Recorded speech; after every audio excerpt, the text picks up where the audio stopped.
Hello मेरे प्यारे दोस्तों, कैसे हैं आप सभी। स्वागत है आप सभी का आपके गुरुजी के चैनल एस पिज़्ज़ा चैनल पे। और मेरे प्यारे बच्चों, आज मैं आप लोगों को क्वेश्चन 2 के 6 में बताऊंगा और बहुत ही अच्छी तरीके से समझाने का प्रयास करूंगा इन प्रश्नों को, और इसे आगे भी करेंगे। मेरे प्यारे बच्चों, ये पार्ट 6 है। मैंने आप लोगों के लिए पार्ट 5 तक बहुत ही अच्छे तरीके से शून्य कैसे ज्ञात किया जाता है और उसके गुणांकों के बीच में संबंध की सत्यता की कैसे जांच की जाती है, वो मैंने आप लोग को बताया था। और आज के पार्ट में ये प्रश्न भी मेरे प्यारे बच्चों उसी तरह का है, जिसमें सबसे पहले हम शून्य ज्ञात करेंगे और उसके शून्यकों के गुणांकों के बीच के संबंध की सत्यता की जांच करेंगे मेरे प्यारे बच्चों। तो चलिए मैं बताता हूं और उसके बाद आप लोग को अच्छे तरीके से समझाने का प्रयास करता हूं। ऐसा है आप लोग सारे पार्ट्स देखे भी होंगे। चलिए सबसे पहले बारीकी से सारे प्रश्नों को करते हैं और समझने का प्रयास करते हैं। देखिए मेरे प्यारे बच्चों, इस तरह के प्रश्नों में हमें कुछ भी नहीं करना होता, सिंपल सा सॉल्व करना है। क्या ये आपको थोड़ा सा ध्यान रखना होगा। इसमें सबसे पहले इसको इससे मल्टीप्लाई होता है, गुणनखंड करेंगे तो इसको बराबर में हम जीरो करेंगे मेरे प्यारे बच्चों। और क्योंकि हम शून्य का निकालते हैं तो हमें पी एक्स के बराबर में जीरो करना पड़ेगा, ठीक है। अब इसको इससे जब मल्टीप्लाई हो जाएगा तो यह हो जाएगा मेरे प्यारे बच्चों 9r² s² और उसके बाद मेरे प्यारे बच्चों t² और x², यह हो जाएगा। अब इस 9 को हमें इस तरह से गुणनखंड करना है जो जोड़ने पे हमें 6rstx हो जाए और गुना करने पे 9 हो जाए। तो थोड़ा सा एक बार आप लोग नजर दीजिएगा मेरे प्यारे बच्चों। इसको देखिए r² s² x² plus 3r s x t plus 3r s, यहाँ से पहले x दे सकते हैं, t भी दे सकते हैं बाबू, कोई बात नहीं है, टी एक्स और यहाँ से r s t x और प्लस 9t²। मेरे प्यारे बच्चों, जब इसको आप लोग जोड़िएगा तो ये 6rstx हो जाएगा और गुना करने पे 3×3 = 9 हो जाएगा। r को r से गुना करने पर r², s को s से गुना करने s², t से t², x को x से गुना करने पर x²। आई होप यहाँ तक आप सभी को समझ में आया होगा, कहीं से कोई दिक्कत नहीं हुआ होगा। मेरे प्यारे बच्चों, आप लोग को बेसिकली आराम से सारे कंसेप्टों को देखना है और बारीकी से हर एक चीजों को समझना है, ठीक है। और देखने का मेरे प्यारे बच्चों सीखने का प्रयास करना है। देखिए यहाँ पे r s और x यहाँ पे है, तो कॉमन ले लेने पर यहाँ पे r s x कॉमन ले लेते हैं तो मेरे प्यारे बच्चों क्या बचेगा, यहाँ से r s और x बचेगा और प्लस में यहाँ से क्या बचेगा, यहाँ 3 बचेगा और r(x) कॉमन ले लेते हैं, यहाँ से 3t बच जाएगा। फिर उसी प्रकार से यहाँ पे हम लोग मेरे प्यारे बच्चों 3 उसके बाद t कॉमन ले लेते हैं, तो 3t कॉमन लेने पे यहाँ से क्या बचेगा, 3t कॉमन लेने पर 3 तो कॉमन आ गया, क्या बच गया r(s)x और प्लस मेरे प्यारे बच्चों 3t बच जाएगा इक्वल टू 0 हो जाएगा। अब यहाँ से r(s)x प्लस 3t और इंटू r(s)x प्लस 3t, यह इसका गुणनखंड हो गया, इसके इक्वल टू में 0। तो यहाँ से r(s)x plus 3t equal to 0 कर लेंगे हम लोग और यहाँ से r(s)x plus 3t equal to 0 कर लेंगे। मेरे प्यारे बच्चों, हमें x का मान निकालना है तो r(s)x इक्वल टू क्या हो जाएगा, माइनस में 3t प्लस में है तो यहाँ से भी r(s)x इक्वल टू माइनस में 3t हो जाएगा और यहाँ से x इक्वल टू क्या हो जाएगा,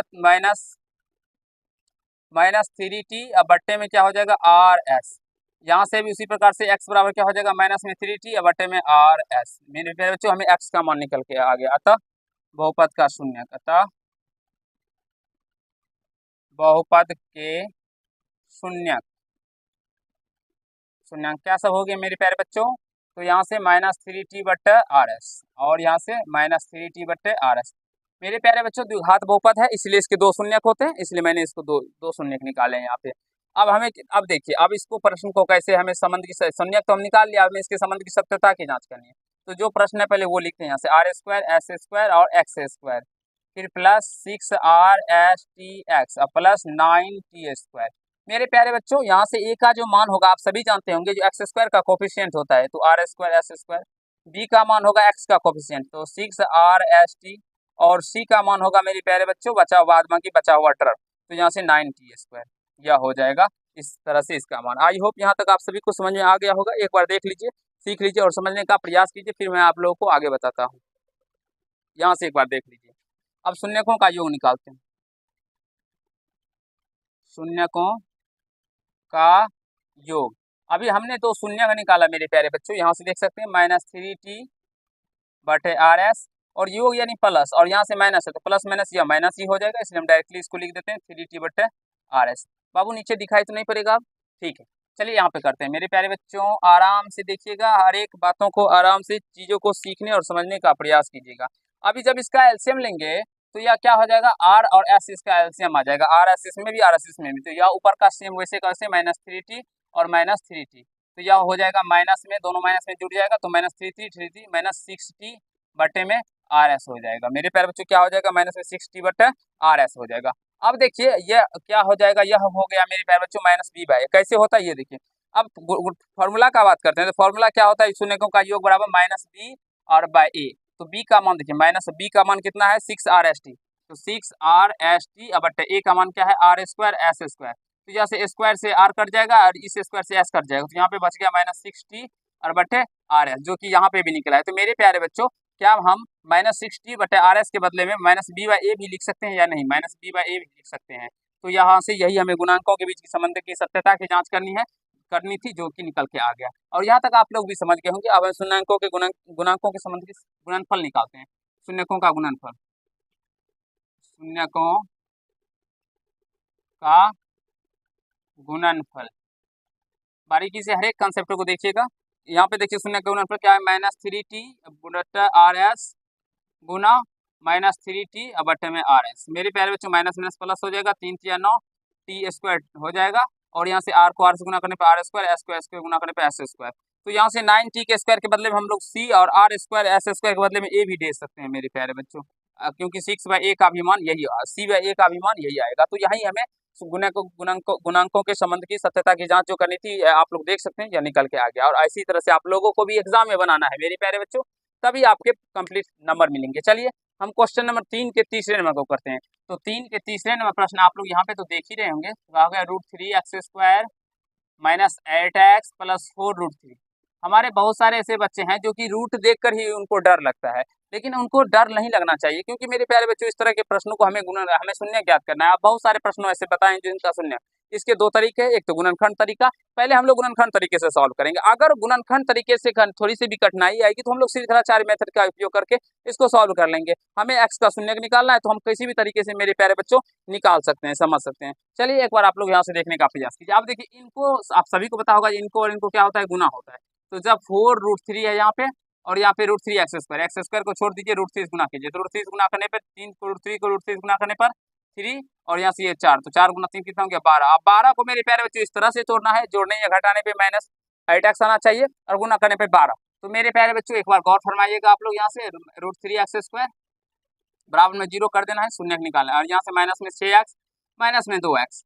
थोड़ा सा एक बार आप लोग अच्छे से देख लीजिए, क्या या मैंने जो यहाँ लिखा है आप लोगों को समझ में आया या नहीं आया मेरे प्यारे बच्चों, क्योंकि -6x -2x -8x आ जाएगा, और गुना करने पे माइनस माइनस प्लस और 6 दूना 12 हो जाएगा, और x को x गुना करने पे x², जो कि x² हमने यहाँ पे छोड़ा था वो निकल के आ जाएगा। अब यहाँ से देखिए और सीखिए मेरे प्यारे बच्चों, अगर हम बात कर लेते हैं यहाँ से, अगर हम क्या कॉमन ले यहाँ पे, एक बार आप लोग यहाँ से समझने का प्रयास कीजिएगा, ठीक है।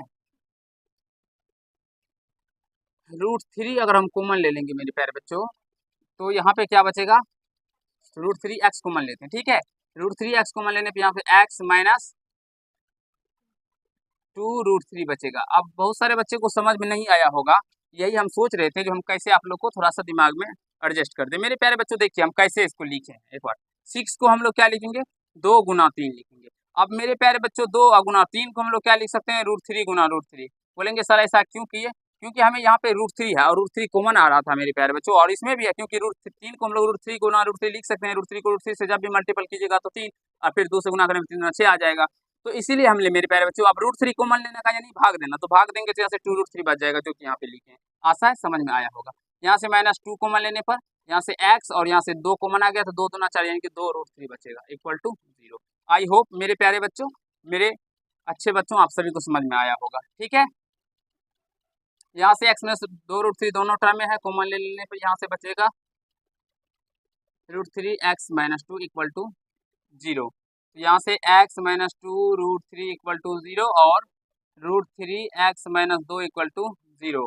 तो x बराबर मेरे प्यारे बच्चों 2√3 आ जाएगा, और यहाँ से √3x बराबर 2 हो जाएगा। तो यहाँ से x बराबर में 2√3 हो जाएगा, और यहाँ से x बराबर में 2/√3 हो जाएगा, और यही इसका आंसर निकल के आ जाएगा। आई होप मेरे प्यारे बच्चों आप सभी को समझ में आ गया होगा, कहीं से कोई दिक्कत या समस्या नहीं हुआ होगा, हमें शून्य की निकालने के लिए कहा गया था। तो 3 के 1 नंबर और 2 नंबर हमने छोड़ दिया प्रश्न, क्योंकि यह प्रश्न जो मैंने आप लोगों को पार्ट 6 तक में यानी कि 6 पार्ट्स में केवल और केवल आप लोगों को शून्यांकों के बीच संबंध की सत्यता की जांच करने के बारे में और शून्य निकालने के बारे में सिखाया था। तो 2 प्रश्न आपसे बन ही जाएंगे मेरे प्यारे बच्चों। अगर आप लोग को फिर भी इसमें कोई दिक्कत हो तो जरूर कमेंट कीजिएगा। और ये रूट वाला था, हमें लगा ये आप सबसे शायद नहीं बन पाएंगे, इसलिए बना दिया। अब नेक्स्ट पार्ट में हम लोग जो क्वेश्चन करेंगे वो 4 नंबर को करेंगे और उसी अच्छे तरीके से समझने का प्रयास करेंगे मेरे प्यारे बच्चों। चलिए आज के पार्ट में इतना ही। अगर आप लोग को ये पार्ट अच्छा लगा हो तो वीडियो को लाइक कर दीजिएगा, कैसा लगा ये कमेंट कीजिएगा, और यदि चैनल पर नए हो तो इनको सब्सक्राइब करके बेल आइकन को प्रेस कर लीजिएगा, जिससे मेरे हर एक वीडियो का नोटिफिकेशन आप तक पहुंचता है। धन्यवाद।